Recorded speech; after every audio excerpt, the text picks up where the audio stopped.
Assalamualaikum warahmatullahi wabarakatuh. Innal hamdalillah nahmaduhu wa nasta'inuhu wa nastaghfiruh wa na'udzu billahi min shururi anfusina wa sayyiati a'malina. May yahdihillahu fala mudilla lahu wa may yudlil fala hadiya lahu. Asyhadu an la ilaha illallah wahdahu la syarika lah wa asyhadu anna Muhammadan abduhu wa rasuluh sallallahu alaihi wa ala alihi wa ashabihi wa man sara ala nahjihi wa tamassaka bi sunnatihi ila yaumiddin wa sallama tasliman katsira. يا أيها الذين آمنوا اتقوا الله حق تقاته ولا تموتن إلا وأنتم مسلمون. يا أيها الناس اتقوا ربكم الذي خلقكم من نفس واحدة وخلق منها زوجها وبث منهما رجالا كثيرا ونساء واتقوا الله الذي تساءلون به والأرحام إن الله كان عليكم رقيبا. يا أيها الذين آمنوا اتقوا الله وقولوا قولا سديدا يصلح لكم أعمالكم ويغفر لكم ذنوبكم ومن يطع الله ورسوله فقد فاز فوزا عظيما. أما بعد فإن أصدق الحديث كتاب الله وخير الهدي هدي محمد صلى الله عليه وسلم وشر الأمور محدثاتها وكل محدثة بدعة وكل بدعة ضلالة وكل ضلالة في النار. ثم أما بعد. Saudara-saudari, kaum muslimin dan muslimat yang semoga senantiasa dirahmati dan diberkahi oleh Allah Tabaraka wa Ta'ala. Marhaban bi talibil ilmi. Selamat datang penuntut ilmu. Itulah yang diucapkan oleh Rasulullah sallallahu alaihi wasallam menyambut salah seorang sahabatnya yang datang untuk bertanya, menuntut ilmu. Maka saya ucapkan kepada Anda semuanya, wahai saudara-saudari, selamat datang dan selamat bertemu, selamat berkumpul di majelis ilmu ini, di taman surga dunia, di rumah Allah Tabaraka wa Ta'ala yang semoga diberkahi olehnya. Mudah-mudahan Allah membukakan pintu hati kita untuk ilmu yang bermanfaat, lalu membantu kita untuk mengamalkannya dalam kehidupan kita sehari-hari, membantu kita untuk berzikir kepadanya, bersyukur atas nikmat-nikmatnya. Saudara-saudari, kaum muslimin dan muslimat yang semoga senantiasa dirahmati dan diberkahi oleh Allah Tabaraka wa Ta'ala. Malam hari ini kita bersama-sama dalam perjalanan menuju kampung akhirat. Itulah dia judul materi kajian kita pada malam hari ini. Safar menuju kampung akhirat.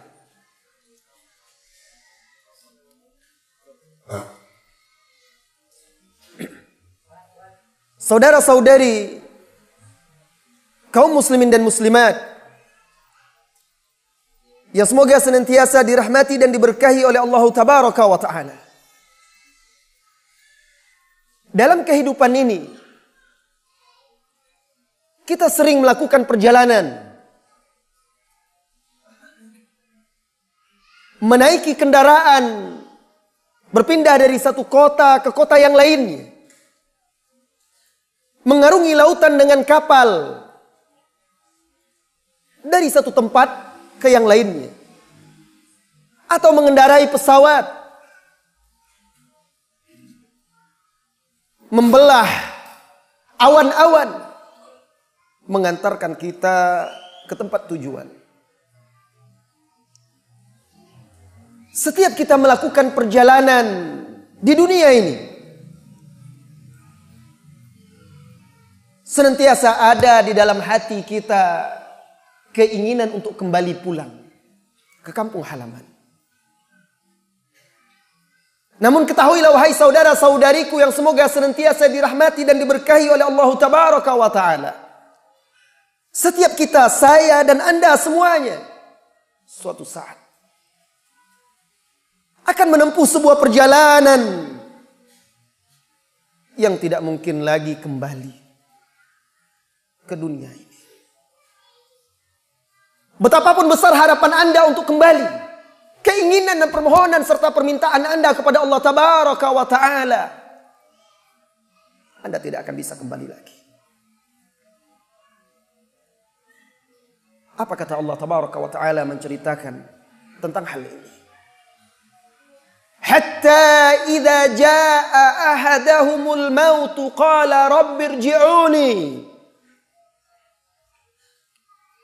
Sehingga ketika kematian datang menjemput salah seorang dari mereka, ia pun berkata, Rabbku, arji'uni, kembalikan aku. Aku ingin pulang ke rumahku. Aku ingin kembali ke tengah keluargaku, bersama teman-teman, sahabat, karib kerabatku. Aku ingin mengulang lagi semua amal saleh yang dahulu aku tinggalkan.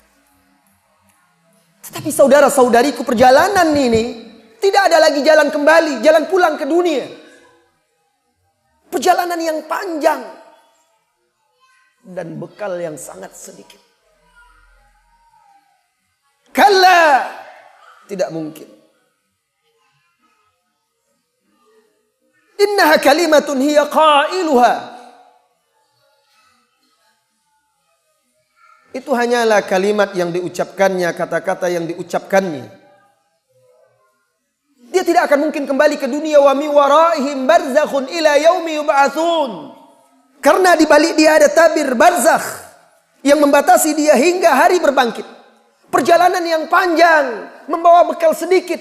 Perjalanan yang dahulu membuat sahabat Abu Hurairah radhiyallahu anhu terisak-isak menangis sebelum menempuh perjalanan tersebut. Sahabat yang menghabiskan waktunya untuk menegakkan, membela sunnah-sunnah Rasulullah sallallahu alaihi wasallam, menjelang wafatnya terisak-isak menangis. Kenapa? Kata beliau, ahin, aduhai, min bu'dis safar, aduhai jauhnya perjalanan, wa qillatiz zad, dan sedikitnya bekal yang aku bawa. Dan setiap kita wahai saudara-saudariku akan menempuh perjalanan tersebut. Barangkali salah seorang dari kita akan memulai perjalanan tersebut malam ini, barangkali besok atau lusa. Tetapi sebuah kepastian, kullu nafsin dha'iqatul maut. Setiap jiwa, setiap yang bernyawa itu pasti akan mati. Siapapun dia, semulia apapun dia, maka tidak ada yang abadi kecuali Allah Tabaraka wa Ta'ala. Saudara-saudari kaum muslimin dan muslimat, kapan perjalanan ini dimulai? Dan siapa yang mendampingi Anda dalam perjalanan tersebut? Perjalanan ini dimulai tatkala malaikat-malaikat turun menemui Anda. Malaikat-malaikat turun dari langit untuk mencabut ruhmu, membawa nyawamu. Ketika engkau sedang lalai di dunia ini, saat engkau sedang lengah, datang malaikat. Datang malaikat yang banyak duduk di hadapanmu, sejauh mata memandang. Ketika engkau lalai terhadap kematian dan sekaratnya, datang malaikat membawa kematian yang dikatakan oleh ulama-ulama salaf lebih dahsyat dari tebasan pedang, potongan gergaji, dan tusukan kait-kait dari besi. Kalaulah ketika ruh itu masih di badan, terluka oleh pedang, tertusuk paku yang tajam, terpotong gergaji besi, sakit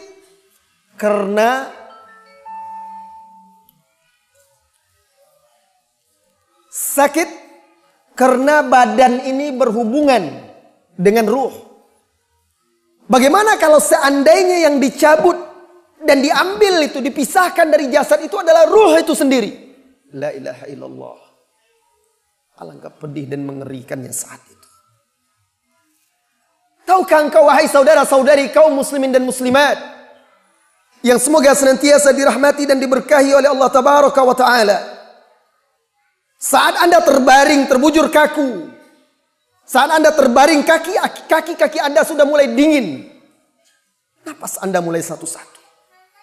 Turun malaikat di langit, malaikat-malaikat yang putih wajahnya, seolah-olah matahari, membawa kain kafan dari sorga, duduk sejauh mata memandang di hadapan si mayit yang soleh, membawa kabar gembira bagi anda yang beriman kepada Allah Tabaraka wa Ta'ala dan mewujudkan keimanan itu dengan ketakwaan. Allah Subhanahu wa Ta'ala berfirman, Innal ladzina qalu rabbuna Allah thumma istaqamu. Sesungguhnya orang-orang yang berkata Rabb kami adalah Allah, kemudian mereka istiqamah, tatanazzalu alaihimul malaikah, malaikat-malaikat akan turun menemuinya. Lalu malaikat-malaikat itu memberikan kabar gembira, berkata kepada dia, alla takhafu wala tahzanu. Jangan engkau khawatir, jangan cemas, jangan takut, jangan bersedih. Wa abshiru bil jannati allati kuntum tu'adun. Bergembiralah kalian dengan sorga yang telah dijanjikan kepada kalian. Nahnu awliya'ukum fil hayatid dunya wa fil akhirah. Kami adalah wali-wali kalian di dunia dan di akhirat. Alangkah bahagianya hamba mukmin ini. Malaikat-malaikat adalah pendamping, pembela, dan yang menjaga mereka di dunia dan di akhirat. Walakum fiha ma tashtahi anfusukum, dan untuk kalian di dalam sorga itu kelak apa yang diinginkan oleh diri kalian. Walakum fiha ma tad'un, semuanya ada apa yang kalian minta.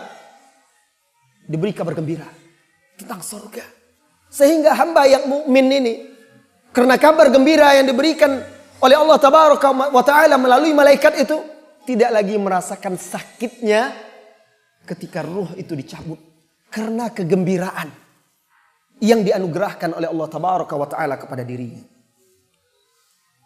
Sesudah itu, wahai saudara-saudariku, datanglah malakul maut, duduk di dekat kepalanya.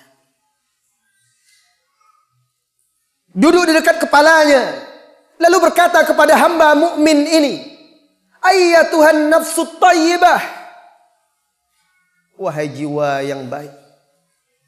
Di dalam lafaz riwayat lain, ayyatuhan nafsul mutmainnah, wahai jiwa yang tenang, yang tentram, yang damai.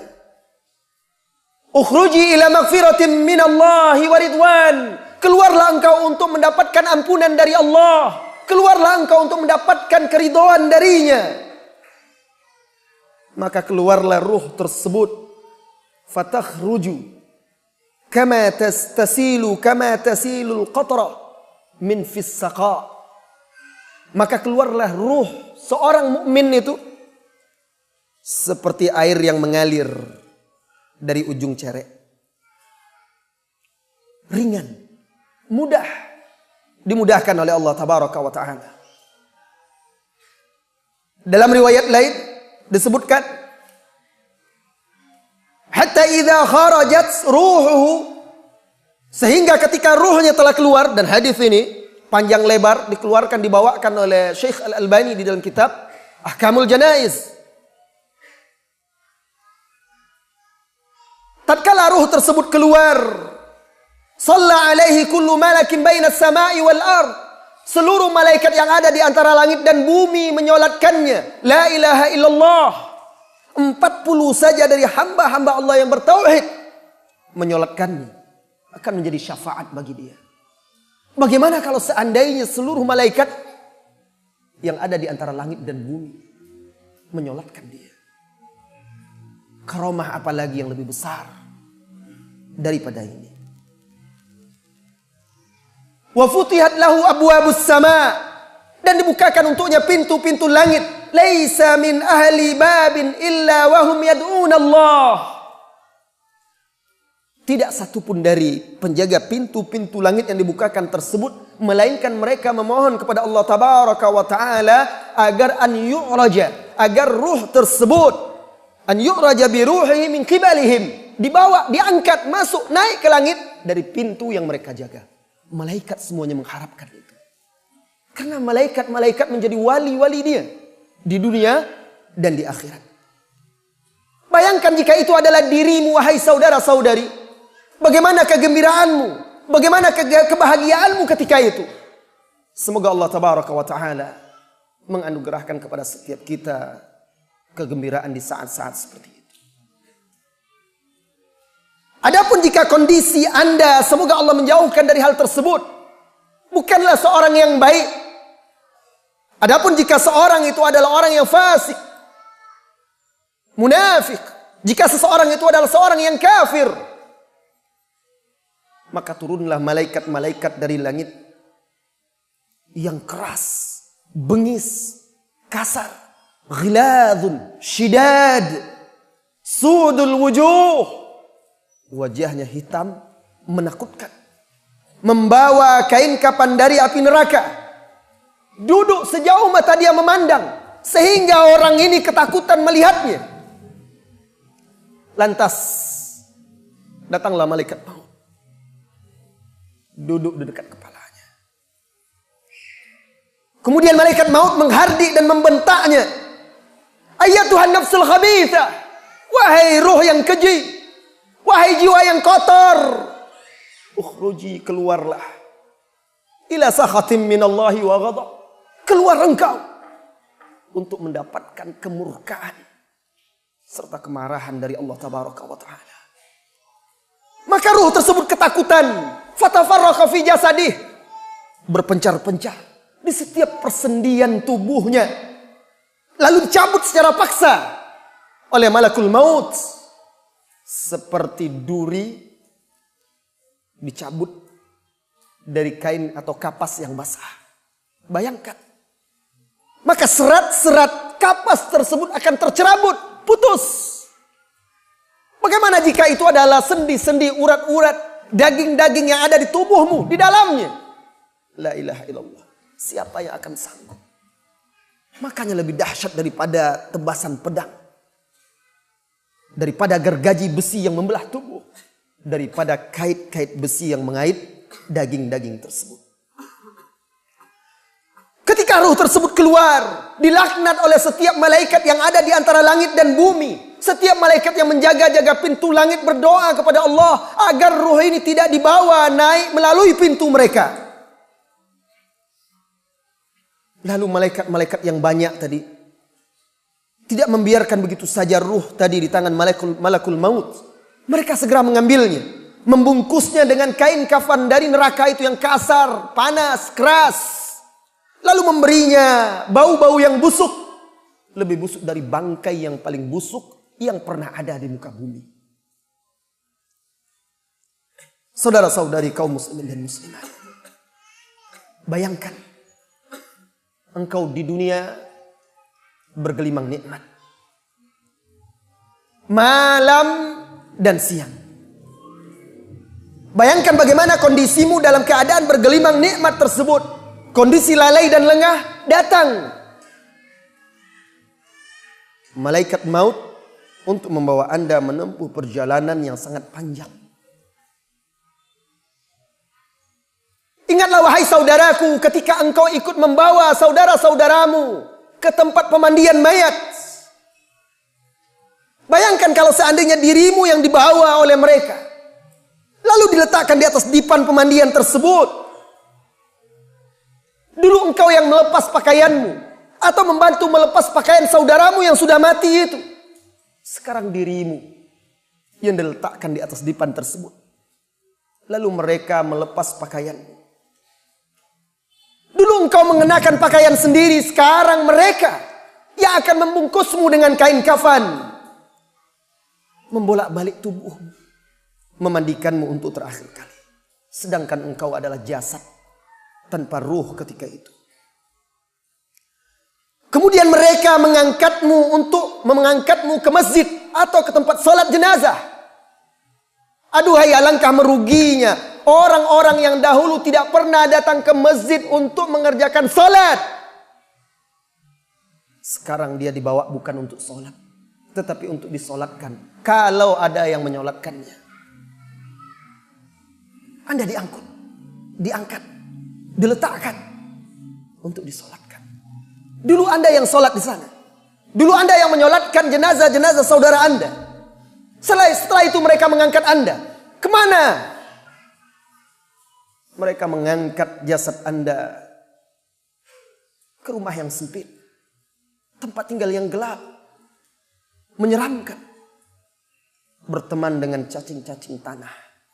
Dan ulat-ulat yang menggerogoti bangkaimu di dalam tanah tersebut. Mereka membawamu ke dalam kuburan. Mereka mengantarmu ke liang lahat.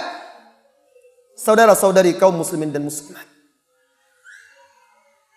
Maka liang lahat tersebut, jika Anda adalah seorang mukmin yang saleh, yang baik, akan dijadikan oleh Allah Tabaraka wa Ta'ala menjadi salah satu taman-taman surga. Sebaliknya, jika hamba tersebut adalah hamba kafir, fasik, pelaku dosa-dosa besar yang tidak bertaubat, melakukan kesyirikan dan bid'ah-bid'ah, dan dia tidak bertobat sebelum matinya,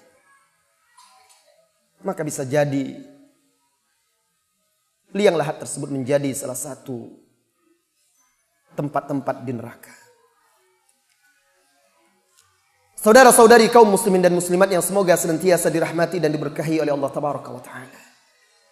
Anhani Maula Uthman ibni Affan radhiyallahu anhu qal, dari Hani Maula Uthman bin Affan, semoga Allah meridainya, ia bercerita, kana Uthman idza waqafa ala qabrin baka.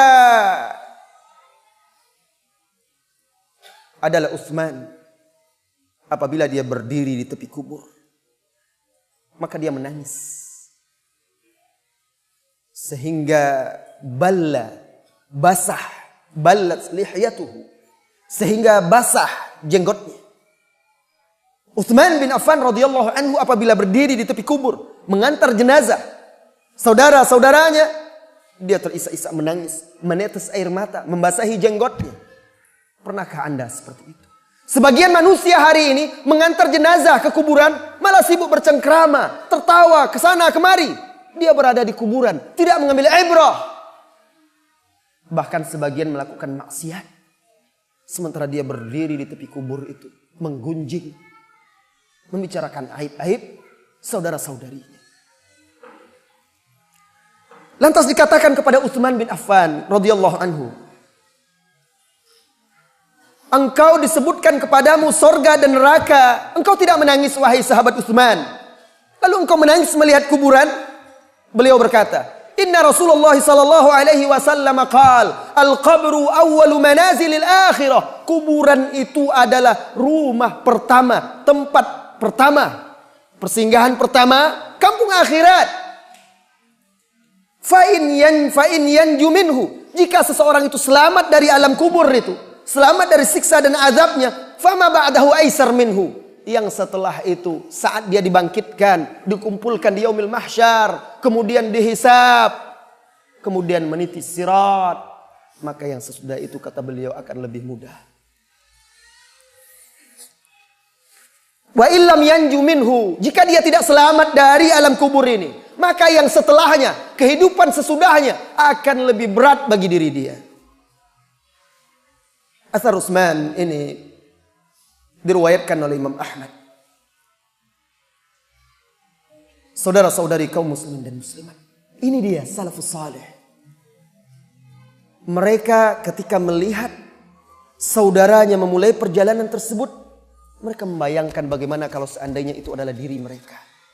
Sehingga mereka bisa mengambil ibrah, melembutkan hati mereka, memompa semangat mereka untuk bergegas, bersegera mendekatkan diri kepada Allah Tabaraka wa Ta'ala.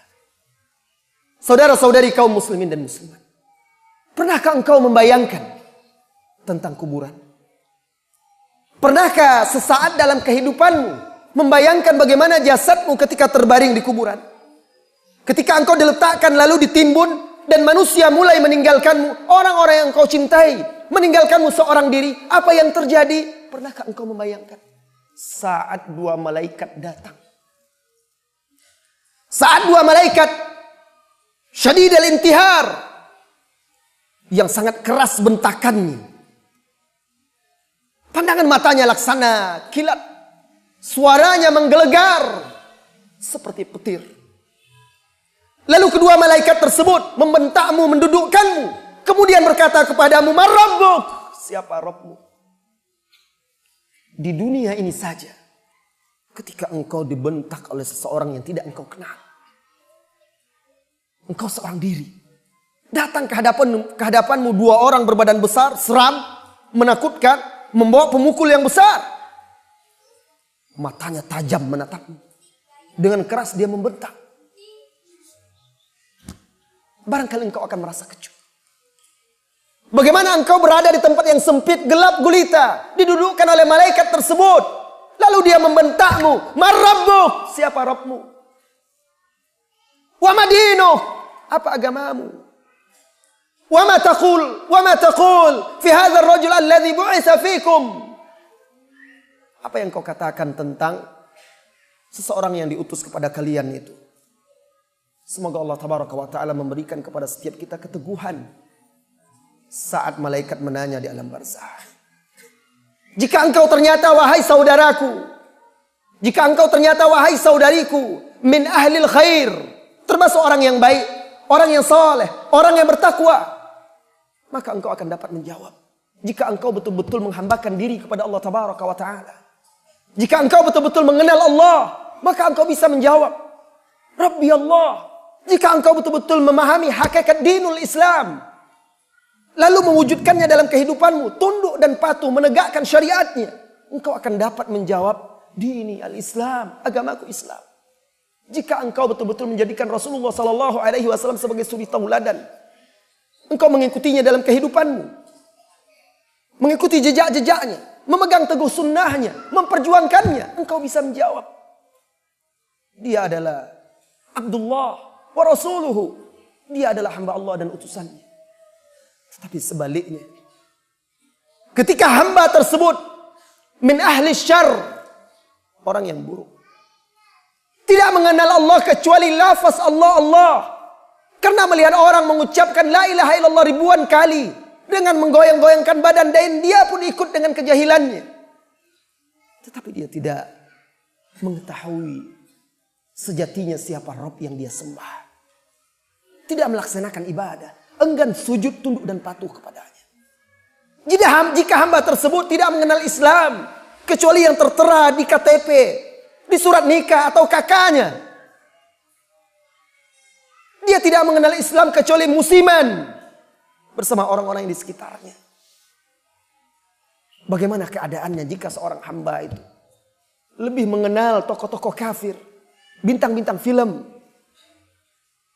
tokoh-tokoh olahraga, para selebriti, orang-orang fasik daripada Nabi Muhammad SAW? Apa yang akan dia jawab? maka tempatnya tersebut akan dijadikan sebagai salah satu liang api neraka.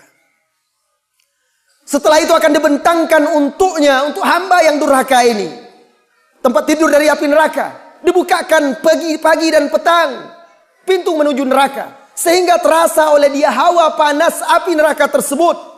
Kemudian didatangkan kepada dia sosok yang buta, bisu dan tuli, membawa martil, penokok yang sangat besar. Kalau seandainya gunung yang dipukulnya akan hancur lebur menjadi debu. Lantas dia akan memukul hamba tadi. Lantas dia memukul tubuhmu sehingga terperosok ke dalam tanah, hancur tulang belulangmu. Engkau menjerit dengan keras. Semua makhluk mendengar jeritanmu kecuali jin dan manusia. La ilaha illallah. Inilah dia kondisi ahlul barzah, ahlul kubur. Orang-orang yang dibacakan kepadanya ayat-ayat Allah lalu dia sombong. Orang-orang yang diberi nasihat-nasihat untuk tunduk patuh kepada Allah dan Rasulnya lalu dia ingkar. Inilah kondisinya. Saudara-saudari kaum muslimin dan muslimat, pernahkah engkau membayangkan ketika engkau di alam barzah, di alam kubur tersebut, semua yang dahulu dekat mengaku cinta, suka, loyal kepadamu, semuanya meninggalkanmu. Mana ayah ibumu yang dahulu engkau banggakan? Mana istrimu yang cantik, suamimu yang tampan? Mana anak-anakmu yang sudah sukses di dunia? Mana harta benda, ijazah, titel yang kau miliki, pengikut-pengikut yang banyak? Tidak seorang pun menyertaimu hingga ke alam kubur. Mereka semuanya meninggalkanmu seorang diri. Saudara-saudari kaum muslimin dan muslimat, semuanya berlepas darimu. Ketika itu manusia tergadaikan dengan amalannya sendiri. Kullu nafsin bima kasabat rahina. Setiap jiwa itu tergadaikan dengan amalannya masing-masing. Mana dunia seisinya? Mana dunia dengan penghuninya? Wahai orang-orang yang disibukkan oleh dunia dan perhiasannya. Wahai orang-orang yang disibukkan oleh pangkat dan jabatan. Wahai orang-orang yang terlena oleh syahwat kehidupan dunia. Apa yang bisa diperbuat oleh semuanya ketika Anda seorang diri di sana? Saudara-saudari kaum muslimin dan muslimat, setelah itu, di waktu yang telah ditentukan oleh Allah Tabaraka wa Ta'ala, datanglah hari kiamat.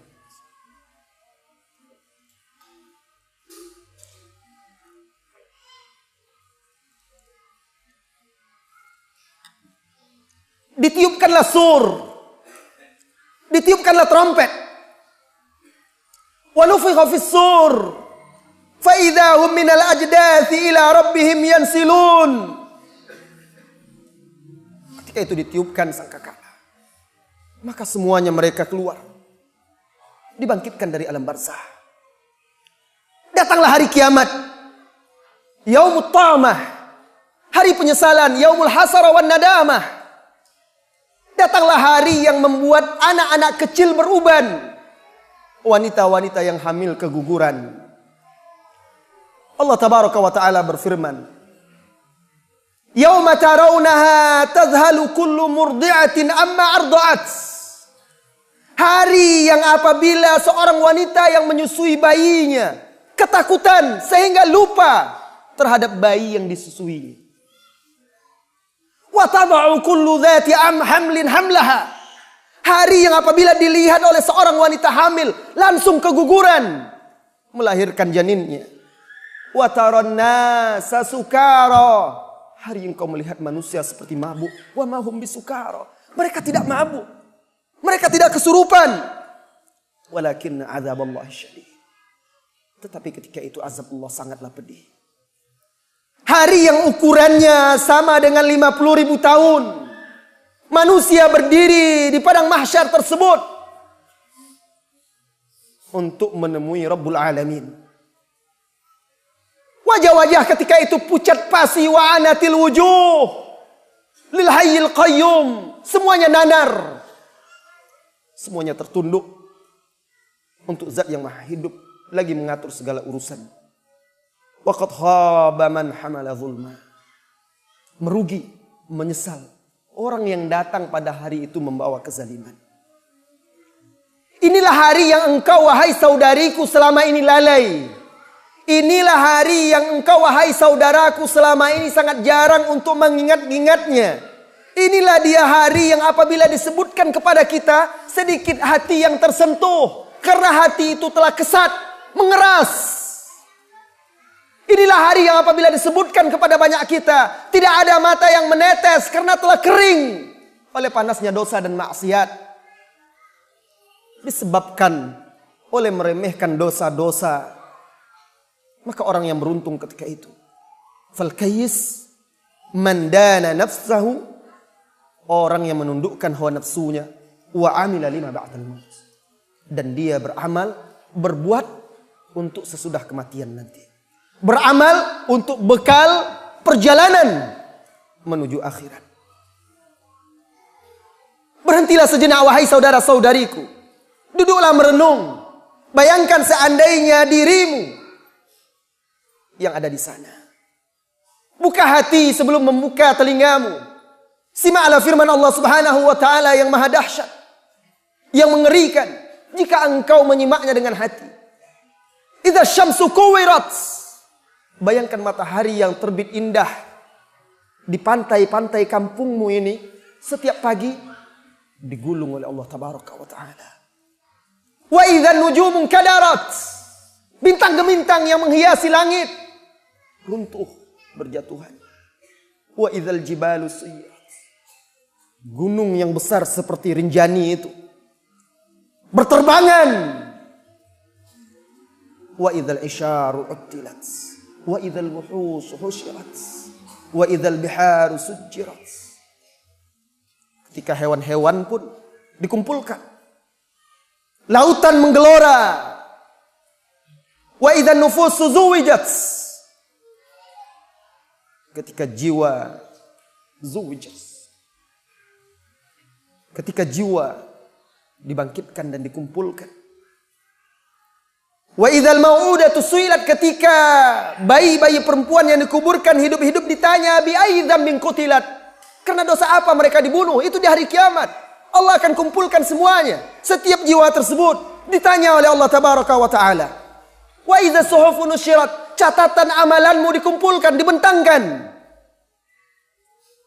Ketika itu neraka dinyalakan bagi orang-orang yang durhaka.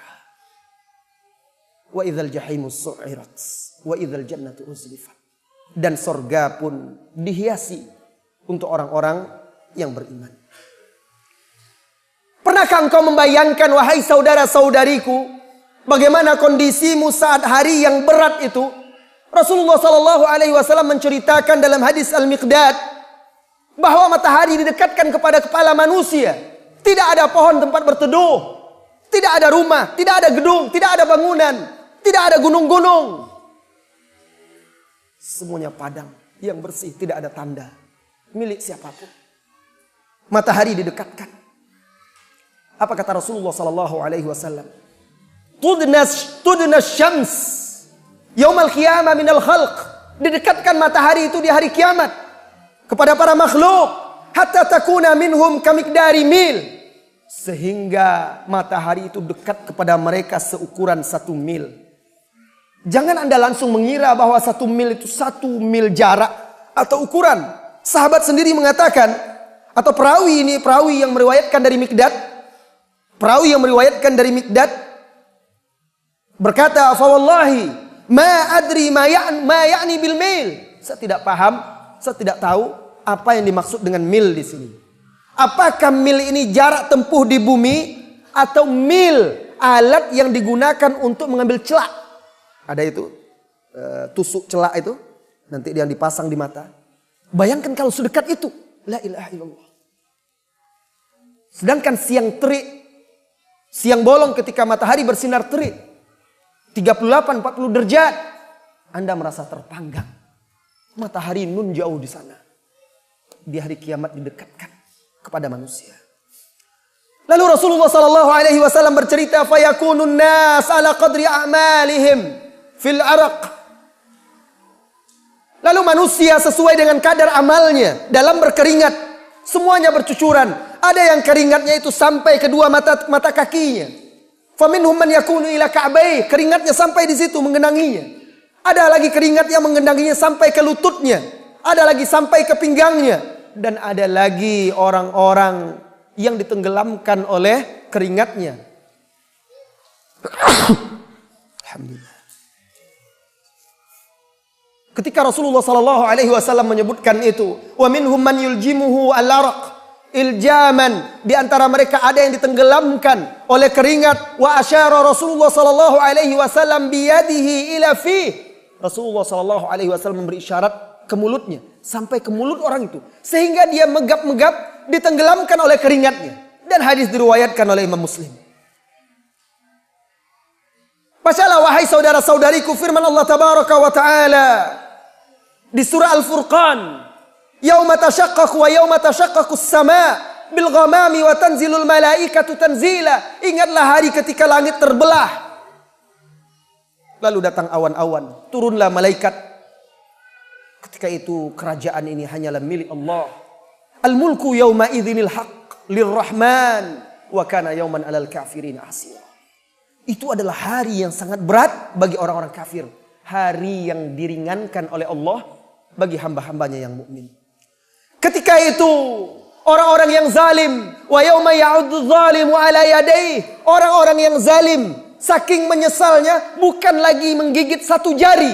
Dulu kalau dia gagal dalam urusan dunia, menyesal, dia hanya menggigit satu jari. Di hari kiamat, orang-orang yang zalim itu, wahai saudara-saudariku, menggigit kedua tangannya karena sangat menyesalnya. Wa yauma ya'uddu zalimu ala yadayhi yaqul, ketika itu dia menyesal berangan-angan, ya laitani takhadtu ma'ar rasuli sabila, andai saja dahulu aku menempuh jalan bersama Rasul sallallahu alaihi wasallam. Di mana Anda wahai saudaraku? Berapa umur Anda hari ini? Mana kecintaan dan ittiba Anda kepada Rasulullah sallallahu alaihi wasallam?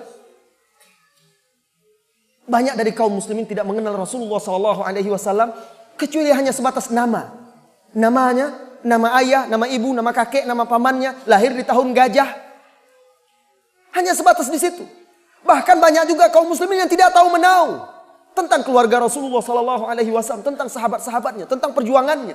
Bahkan kalau ditanya kepada salah seorang dari saudara-saudari kita kaum muslimin dan muslimat, ditanya kepada dia, apakah Anda di rumah punya kitab-kitab hadis? Apakah Anda di rumah punya kitab sirah? Lalu tanyakan kepada dia, Anda punya televisi? Anda punya koleksi majalah-majalah, buku-buku, novel-novel, atau kata pepatah, kata-kata hikmah yang dikarang oleh, yang ditulis oleh, dihimpun dari perkataan orang-orang kafir? Banyak kaum muslimin yang punya itu. Ya laitani takhadtu ma'ar rasuli sabila. Mana dia ajaran Nabi kita Muhammad sallallahu alaihi wasallam? Mana dia? Ketika Rasulullah sallallahu alaihi wasallam bersabda, taraktu fikum amrayni ma in tamassaktum bihima lan tadillu abada. Aku tinggalkan pada kalian dua perkara, jika kalian berpegang teguh dengan keduanya, kalian tidak akan tersesat selama-lamanya. Kitab Allah wa sunnati. Wahai kaum muslimin, mana dia Al-Quran? Mana dia As-Sunnah selama ini dalam kehidupan kita? Dan di mana kita ketika Rasulullah sallallahu alaihi wasallam membuat garis yang lurus di hadapan sahabatnya sebagaimana diceritakan oleh Abdullah bin Mas'ud radhiyallahu anhu. Lalu beliau berkata, "Hadza sirati, inilah jalanku." Lalu beliau buat garis-garis yang simpang siur di kiri dan di kanan. Lalu beliau mengatakan, "Wa hadhihi subul." Ini adalah jalan-jalan yang banyak. Di setiap jalan itu ada syaitan. Ia akan mengajak manusia kepadanya dan mencampakkan ke dalam neraka. Lalu beliau membaca firman Allah tabaraka wa taala, "Wa anna hadza sirati mustaqiman fattabi'uhu wa la tattabi'us subula fatafarraqa bikum an sabilih." Dan bahwasanya inilah jalanku yang lurus, ikutilah dia. Jangan ikuti jalan-jalan yang lain. Lantas kenapa masih banyak kaum muslimin dan muslimat lebih memilih jalan selain jalan yang telah digariskan oleh Rasulullah sallallahu alaihi wasallam?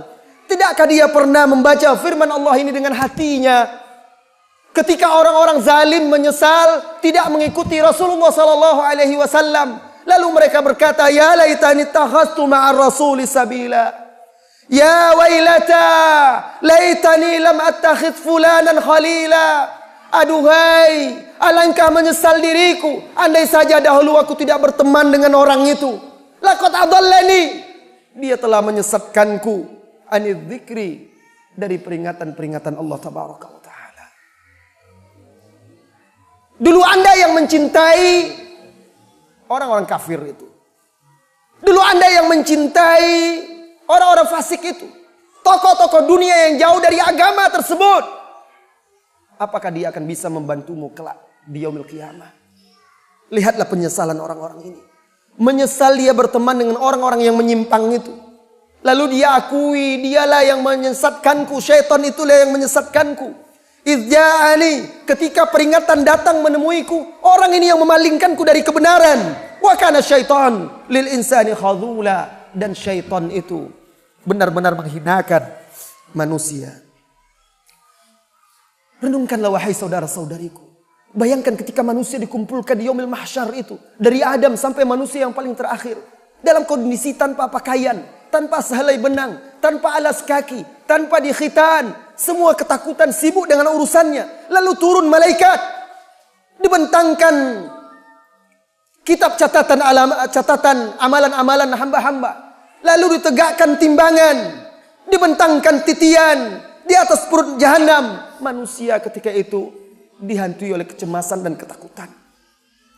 Ketika itu, coba katakan kepada dirimu, coba tanyakan kepada dirimu, apa yang telah aku siapkan untuk menghadapi hari itu?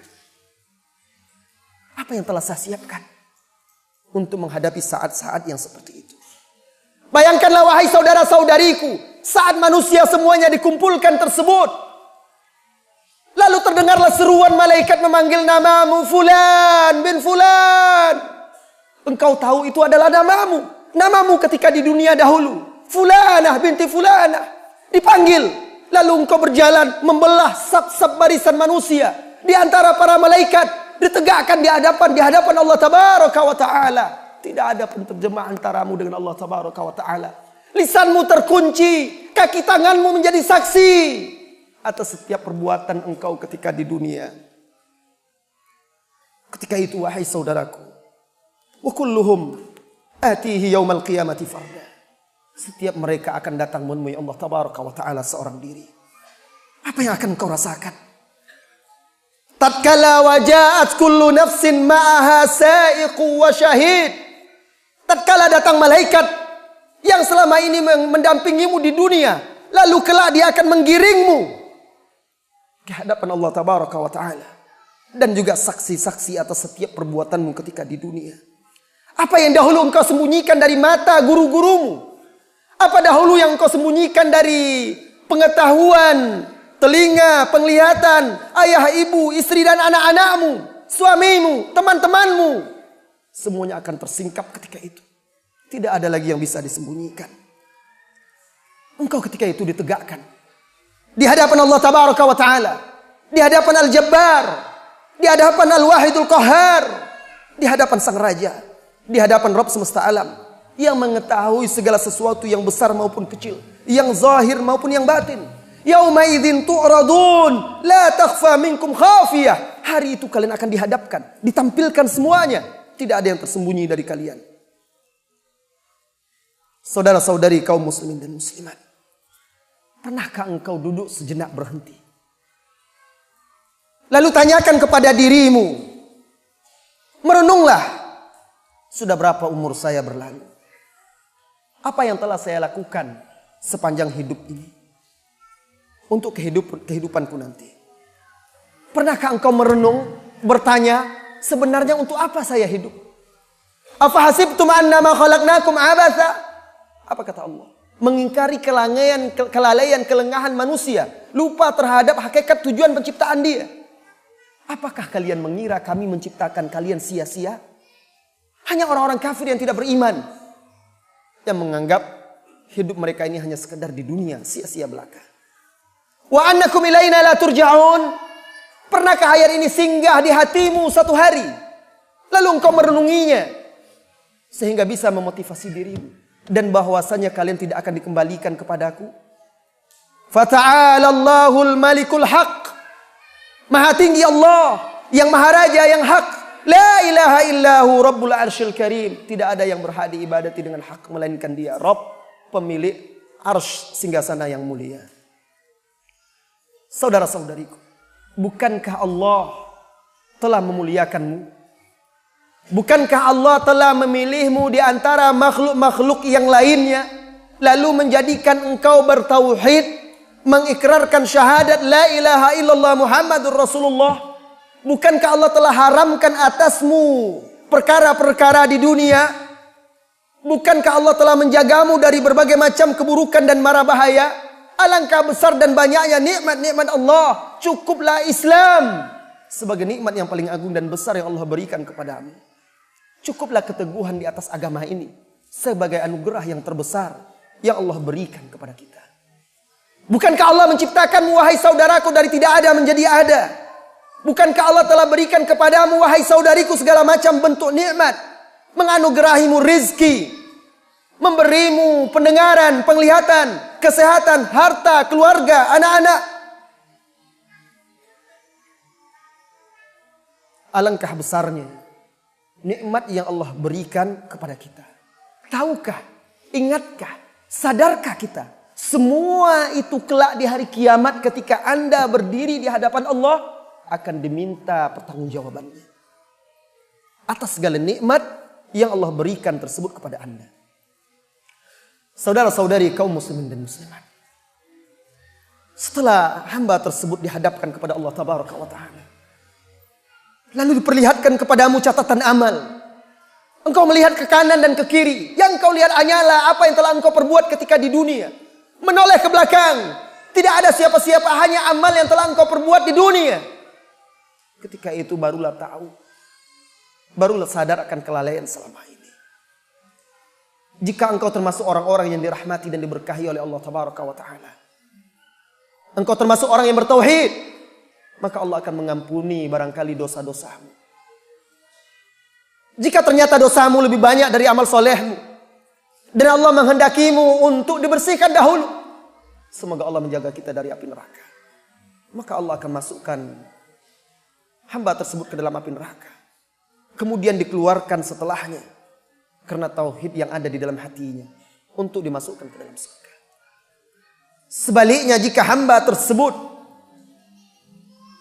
termasuk orang-orang yang sengsara, tidak mendapatkan rahmat Allah Tabaraka wa Ta'ala, telah tetap takdir Allah kepadanya bahwa dia termasuk penghuni neraka, maka dia akan diseret oleh malaikat Zabaniyah. Khuzuhu faghulluh. Diperintahkan oleh Allah Tabaraka wa Ta'ala, ambil dia, ikat dengan rantai-rantai, diseret oleh malaikat, dicampakkan ke dalam neraka dengan tersungkur. Summal jahima sallu. Kemudian neraka nyalakanlah ia. Sudah masuk waktu. Saudara-saudari kaum muslimin dan muslimat, insyaallah setelah azan kita akan lanjutkan sedikit materi kita. Setelah itu kita tuntaskan dengan tanya jawab sebelum menunaikan salat Isya berjamaah. Ikhwati wa akhwati, saudara-saudari kaum muslimin dan muslimat, ketahuilah semoga Allah memberkahimu. Sesungguhnya Allah Tabaraka wa Ta'ala gembira terhadap taubat hambanya yang betul-betul bertaubat. Bahkan melebihi kegembiraan seorang hamba yang kehilangan kendaraan dan bekalnya dalam perjalanan, lalu dia putus asa menanti kematian. Tiba-tiba Allah kembalikan makanan tersebut dan hewan tunggangannya. Saking gembiranya, dia salah berucap, Allahumma, ya Allah, Engkau adalah hambaku, aku adalah Rabbmu. Akhta min syiddatil farah. Keliru dia karena saking gembiranya. Dan Allah lebih gembira dari orang ini terhadap taubat dan kembalinya seorang hamba ke jalannya. Maka apalagi yang kita tunggu, wahai saudara-saudari? Apalagi yang membuat kita menunda-nunda untuk bertaubat? Apa yang membelenggu jiwa kita? Wahai saudaraku yang menunaikan, wahai saudara-saudariku yang tidak salat, apa yang membuatmu lancang menentang perintah Allah? Apa yang membuatmu enggan memenuhi seruannya?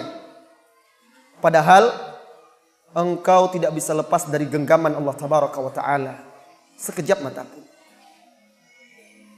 Bukankah Allah di dalam kitabnya telah memberi peringatan kepadamu? Bukankah Rasulnya Sallallahu Alaihi Wasallam di dalam hadisnya telah menyampaikan ancaman-ancaman bagi orang yang tidak salat? Bukankah Allah dan Rasul telah memanggilmu, memerintahmu? Bukankah Dia Allah Tabaraka wa Ta'ala yang menganugerahkan kepadamu kesehatan dan kekuatan, memberikan harta dan membuatmu menjadi kaya, memberimu kesempatan untuk bertaubat? Tetapi kenapa masih saja enggan untuk memenuhi seruannya? Wahai saudaraku yang menunaikan salat, wahai saudariku yang menegakkan salat, sudahkah engkau mengerjakannya, menunaikannya dengan hati yang khusyuk? Sesuai dengan hati yang khusyuk dan ikhlas, sesuai dengan tuntunan Rasulmu Sallallahu Alaihi Wasallam. Wahai saudara-saudariku yang kurang peduli dengan agama Allah, yang enggan menghadiri majelis-majelis ilmu untuk mendengarkan kitabullah dan hadis-hadis Rasulullah Sallallahu Alaihi Wasallam. Apa sebenarnya yang menghalangi langkahmu untuk duduk sejenak meraih rahmat, berkah, dan ampunan Allah Tabaraka wa Ta'ala di taman surga dunia? Wahai saudara-saudariku kaum muslimin dan muslimat yang masih saja menjadikan tandingan-tandingan sekutu-sekutu untuk Allah Tabaraka wa Ta'ala, mencintai manusia, makhluk seperti mencintai Allah, mengagungkan makhluk-makhluk seperti memuliakan Allah Tabaraka wa Ta'ala, atau bahkan lebih, takut kepada makhluk seperti takut kepada Allah, bahkan melebihi takut kepada Allah Tabaraka wa Ta'ala. Berharap kepada makhluk seperti berharap kepada Allah Tabaraka wa Ta'ala, bahkan lebih berharap lagi kepada makhluk daripada kepada Allah Tabaraka wa Ta'ala. Bukankah langit dan bumi ini semuanya berada dalam genggaman Allah? Kelak di hari kiamat berada dalam genggaman Allah. Lantas apa yang menghalangi Anda untuk kembali kepada tauhid, memurnikan penghambaan diri hanya kepada Allah Tabaraka wa Ta'ala? Wahai saudara-saudariku yang meninggalkan sunnah-sunnah Rasulullah Sallallahu Alaihi Wasallam dengan dalih adat istiadat, kebiasaan manusia, atau karena taklid buta kepada tokoh-tokoh agama, mana bukti cinta, mana bukti syahadat Muhammadur Rasulullah? Mana bukti pengakuan cinta kepada Rasulullah Sallallahu Alaihi Wasallam? Apa yang menutup telinga dan hati kita untuk menjadikannya satu-satu imam, suri tauladan yang kita ikuti dalam kehidupan ini? Saudara-saudari kaum muslimin dan muslimat, kelak di hari kiamat tidak akan bergeser telapak kakimu dari hadapan Allah Tabaraka wa Ta'ala sehingga ditanyakan kepadamu tentang masa mudamu, tentang waktumu, tentang kesehatanmu. Ditanyakan kepadamu nikmat-nikmat yang Allah limpahkan agar engkau bisa menggunakannya untuk menghambakan diri kepadanya. Sanggupkah engkau menjawab ketika itu di saat tidak seorang pun bisa berdusta? Apa yang akan engkau katakan kepada Rabbmu? Apa jawabanmu kelak? Persiapkan jawaban tersebut, dan hanya ada satu cara untuk mempersiapkannya. Kembali kepada kitabullah, kembali kepada sunnah Rasulullah Sallallahu Alaihi Wasallam yang sahihah, mempelajari keduanya sesuai dengan apa yang telah dipelajari, dipahami, diamalkan oleh para sahabat Nabi Sallallahu Alaihi Wasallam dan orang-orang yang mengikuti mereka dengan baik. Lalu pegang teguh, amalkan itu dalam kehidupan kita. Bersabar dalam mengamalkannya. Sebarkan di tengah masyarakat. Ajak kaum muslimin untuk kembali kepada jalan yang lurus tersebut. Hanya itu cara kita agar bisa selamat kelak di yaumil qiyamah. Saudara-saudari kaum muslimin dan muslimat, kajian singkat ini saya tujukan pertama untuk diri saya dan untuk Anda semuanya. Mudah-mudahan bisa menjadi cemeti yang melecut hati kita, agar bisa bangun dari tidur panjang, dari kelalaian dunia yang membuat kita lupa, lalai, atau malas untuk bersegera menuju Allah Tabaraka wa Ta'ala.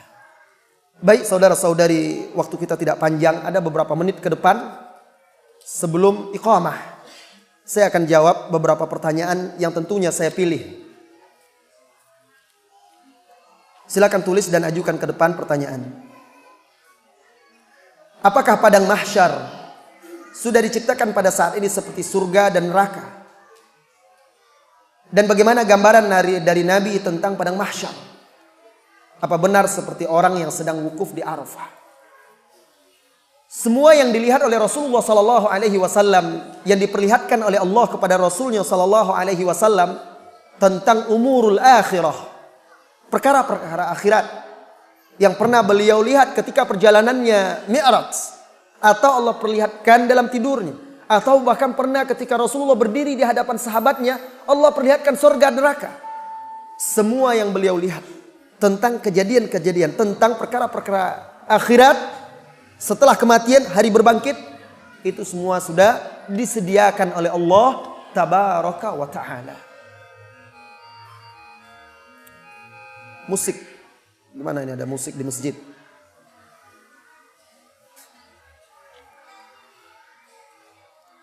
Nada dering itu ganti, jangan musik wahai saudara-saudariku. Apalagi sampai kita ke masjid, sucikan masjid kita ini dari musik-musik dan nyanyian. Ganti aja dengan yang standar biasa saja, atau getar, itu akan lebih selamat. Kita sudah mengaji, sudah lama, terkadang masih saja terdengar nada dering, disco, musik dan segala macamnya. Malu kita, malu kepada Allah Tabaraka wa Ta'ala.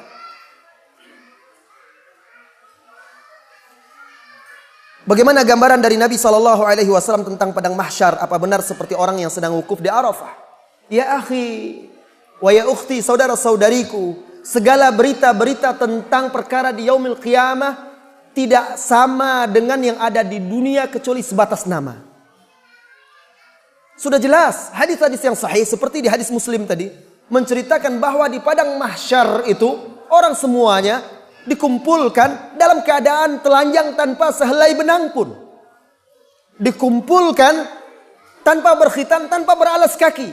Sedangkan di padang Arafah orang pakai kain. Di yaumil mahsyar tidak ada tempat bernaung dan berteduh kecuali naungan Allah. Di padang Arafah banyak tenda-tenda. Bagaimana Anda mau samakan? Ya. Di Arafah orang masih makan dan minum, masih melihat juga kepada perempuan-perempuan cantik. Di padang mahsyar, Aisyah radhiyallahu anha, Ummul Mukminin bertanya, "Ya Rasulullah, apakah manusia ketika itu tidak saling melihat satu dengan yang lainnya karena telanjang?" Apa kata Rasulullah sallallahu alaihi wasallam?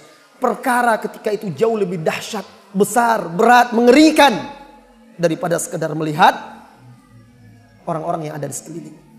Bagaimana mungkin dia sibuk melihat orang, sedangkan dia saja lari dari ayah ibunya. Ayah ibunya lari dari dia. Dia tidak ingat lagi istri dan anaknya. Yauma yafirrul mar'u min akhihi wa ummihi wa abihi wa sahibatihi wa banihi.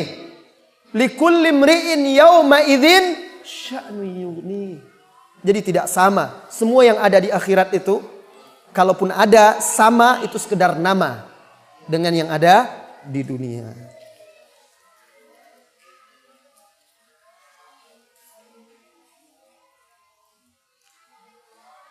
Bagaimana hukum jenazah yang digunakan untuk media pembelajaran mahasiswa atau mahasiswi kedokteran atau kebidanan?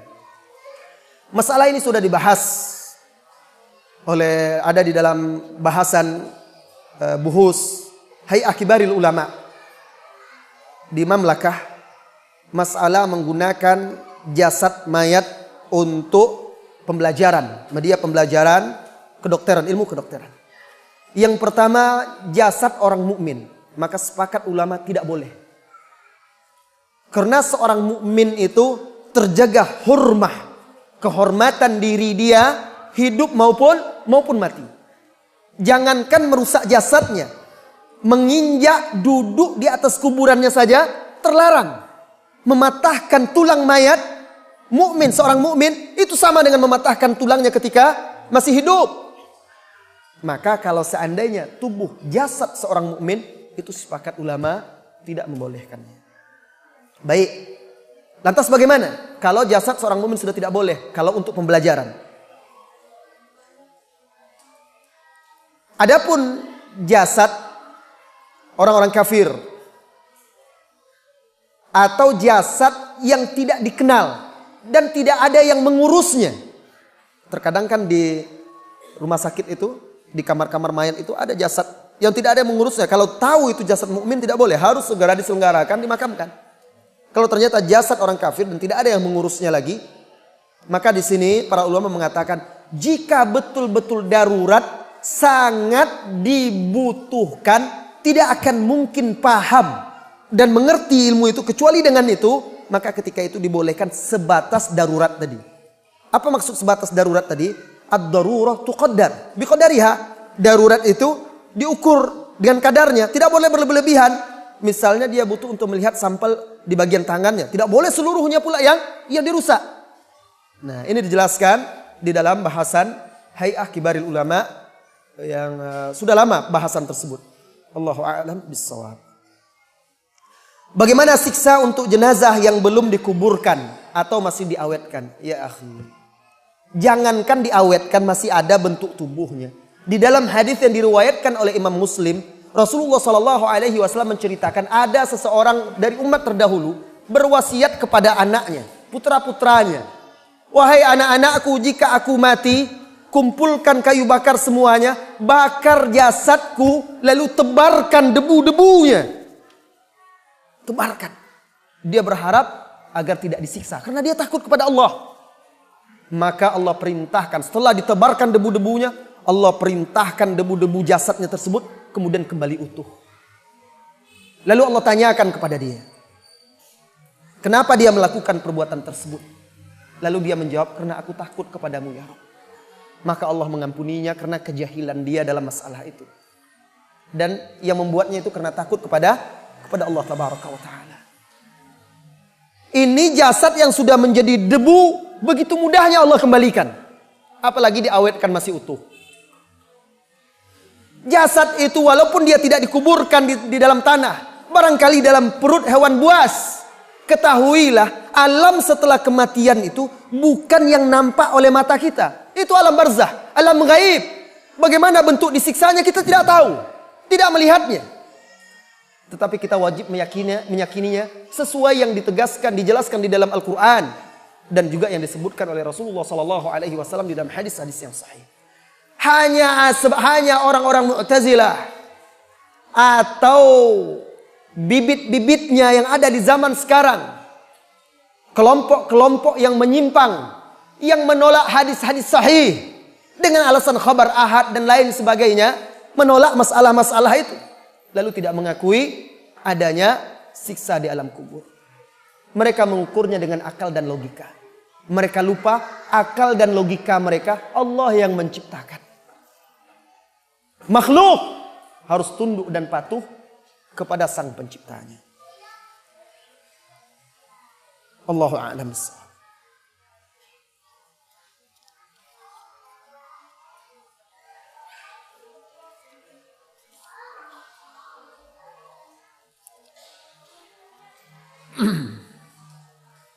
Apakah hukum bermain catur diperbolehkan atau dilarang? Mohon disebutkan dalilnya. Catur itu olahraga bohong-bohongan. Gayanya hebat kuat, kuda diangkat. Kuda diangkat, coba angkat kuda beneran itu olahraga, bagus. Iya. Benteng diangkat dipindah-pindah, bohong itu. Habis waktu duduk merenung, bohong pula lagi dibohong-bohongi. Olahraga apa itu? Olahraga itu yang membuat kita kuat, stamina dan segala macam. Membuat seseorang cerdas, kecerdasan apa? Orang yang suka bermain catur itu, akal pikirannya itulah seluas kotak catur itu. Iya. Pikirannya hanya seluas itu, sempit. Padahal banyak yang lebih penting yang harus dipikirkan. Oleh karena itu ada diriwayatkan dari Ali bin Abi Thalib radhiyallahu anhu. Beliau melihat orang yang termenung bermain catur itu. Beliau katakan, apa ini kalian iktikaf kepada benda-benda ini? Kata beliau, iktikaf orang itu. Nah, adapun hukumnya di sini ada perbedaan pendapat para ulama.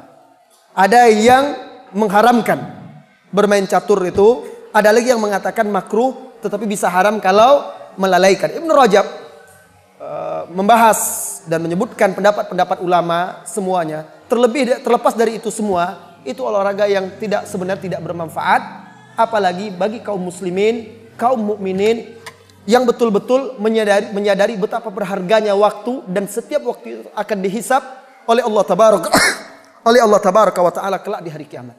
Kalau mau berolahraga, olahragalah yang bermanfaat di dunia bagimu, bisa kelak membekalimu untuk membela agama Allah Tabaraka wa Ta'ala, menjaga kesehatan dan stamina.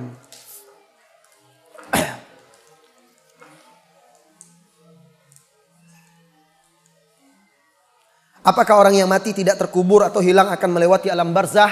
Bagaimana dia akan melewati alam barzah sedangkan ruhnya saja dibawa oleh malaikat? Tidak ada yang bisa lolos. Lalu gentayangan pula ingin balas dendam. Itu hanya film-film yang mendustai kitabullah. Diperkosa oleh orang, lalu akhirnya pergi gentayangan, membunuh orang-orang yang diperkosa. Ini orang-orang yang tidak beriman kepada yaumil qiyamah dan hari akhir. Orang yang sudah mati itu, kalau dia durhaka, kalau dia kafir, kalau dia banyak maksiat, bagaimana mungkin dia lolos dari malaikat? Bagaimana mungkin dia lolos dari malaikat? Dan sosok yang buta, bisu tuli yang membawa martil, penokok yang akan menyiksanya dalam barzah itu. Tidak bisa. Kalau dia baik, tidak akan mau dia pulang lagi. Kalaupun dia bisa kembali lagi ke dunia, apa permintaan dia? Bukan balas dendam. Mau sholat dia lagi, mau beribadah, berpuasa, membaca Al-Quran, berzikir. Bukan gentayangan mengganggu orang. Jadi ini akidah yang berbahaya terhadap kaum muslimin.